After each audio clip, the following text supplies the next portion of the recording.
మహబూబ్నగర్ జిల్లా జడ్చర్ల సమీపంలోని ఏదైతే బూరెడ్డిపల్లి దగ్గర ఆదివారం అర్ధరాత్రి కూడా ఘోర రోడ్డు ప్రమాదం చోటేసుకొని చెప్పవచ్చు. ముఖ్యంగా ఏపీ ప్రాంతానికి చెందిన అయితే ఆర్టీసీ బస్సు హైదరాబాద్ నుంచి ధర్మవరం వెళ్తున్న సమీపంలో కూడా జడ్చర్ల సమీపంలోని బూరెడ్డిపల్లి దగ్గర కూడా అయితే నేషనల్ హైవే పైన కూడా డీసీఎం క్రాస్ చేస్తున్నాయి. వెనుక వైపు కూడా బస్సు ఢీకొనడంతో అక్కడ మంటలు చెలరేగా చెప్పొచ్చు. ముఖ్యంగా ఏదైతే బస్సులో ప్రయాణిస్తున్న 36 మంది కూడా చిత్రగాతను కూడా మహబూబ్నగర్ జిల్లా ప్రభుత్వ ఆసుపత్రిలో కూడా చికిత్స చేసిన పరిస్థితి కనిపిస్తుంది. ప్రస్తుతం మహబూబ్నగర్ జిల్లా ప్రభుత్వ ఆసుపత్రిలో ఉన్నాం. బస్సు డ్రైవర్ ఉన్నాం. మిగతా విషయాలు మనం అడిగే ప్రయత్నం చేద్దాం. అన్న, అసలు ఏం జరిగింది? మీరు ఎక్కడి నుంచి ఎక్కడ వెళ్తున్నారు? జూబ్లీ హిల్స్ బస్ స్టాండ్ ఏంటి ధర్మవరం పోతున్నాం సార్.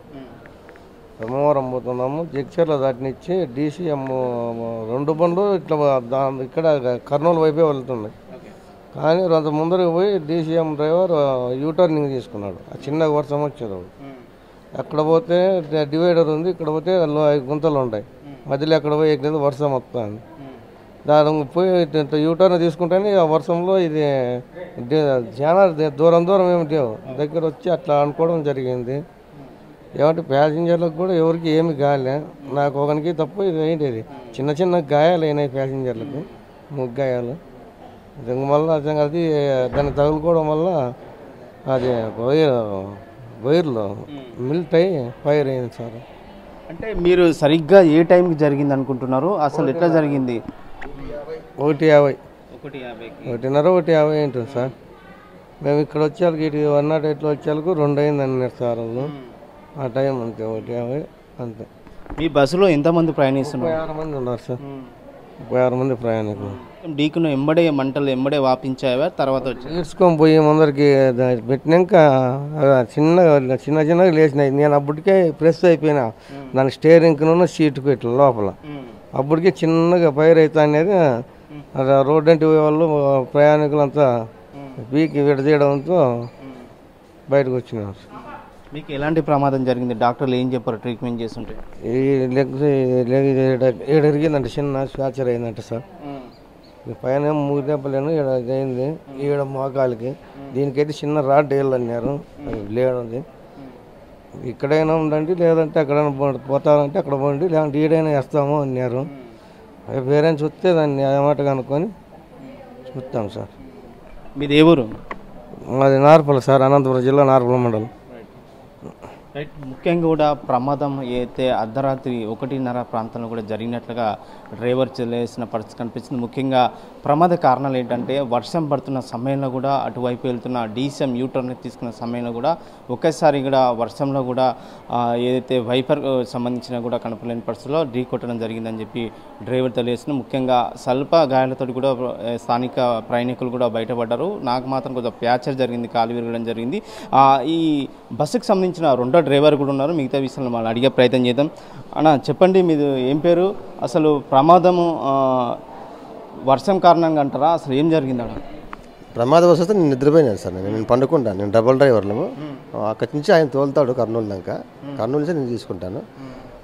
శబ్దం వచ్చి గుద్దినప్పుడు శబ్దం వచ్చి అమ్మ నడిచినప్పుడు నేను పైకి లేచినాను. నా కాలు ఇక్కడ సీటు కింద ఇరుక్కుందనమాట. నేను లేసే లోపల యాక్సిడెంట్ అనుకున్నాను సార్. నేను లేసే లోపల జరిగింది సార్.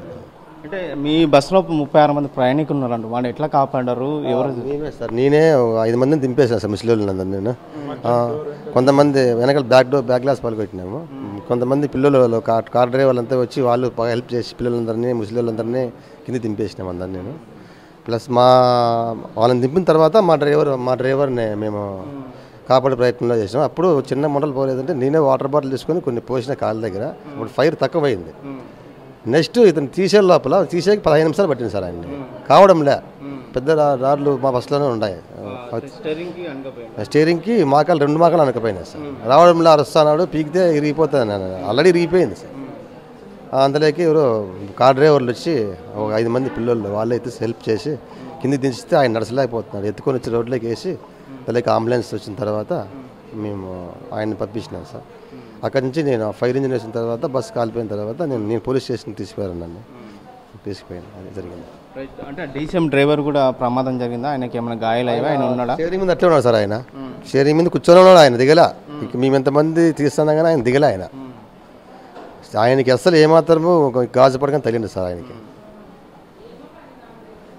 Thank you. మొత్తం మీద కూడా అయితే ఆదివారం అర్ధరాత్రి చోటు చేసుకున్న పెను ప్రమాదం తప్పిందని చెప్పుకోవచ్చు. ముఖ్యంగా 44 నేషనల్ హైవే పైన కూడా పెను ప్రమాదం తప్పింది చెప్పుకోవచ్చు. ముఖ్యంగా ఏపీ ప్రాంతానికి చెందిన ఆర్టీసీ బస్సు కూడా ఏదైతే ధర్మవరం డిపోకి చెందిన బస్సు కూడా పెను ప్రమాదం తప్పింది. హైదరాబాద్ నుంచి కూడా 36 మంది ప్రయాణికులతో వెళ్తున్న సమయంలో కూడా జడ్చర్ల ప్రాంతంలో ఈ ప్రమాదం చోటు చేసుకున్న నేపథ్యంలో స్థానికులు వెంటనే అప్రమత్తమై కూడా బస్సులో ఉన్న ప్రయాణికులను దింపే ప్రయత్నం చేశారు. గాయాలైన వారిని కూడా జిల్లా ఆసుపత్రికి తరలించిన. ఉత్తమైన కూడా పెను ప్రమాదం తప్పిన చెప్పుకోవచ్చు. అసలైన తొలి వెలుగు. ఫాలో వాట్సాప్ @తొలి వెలుగు official.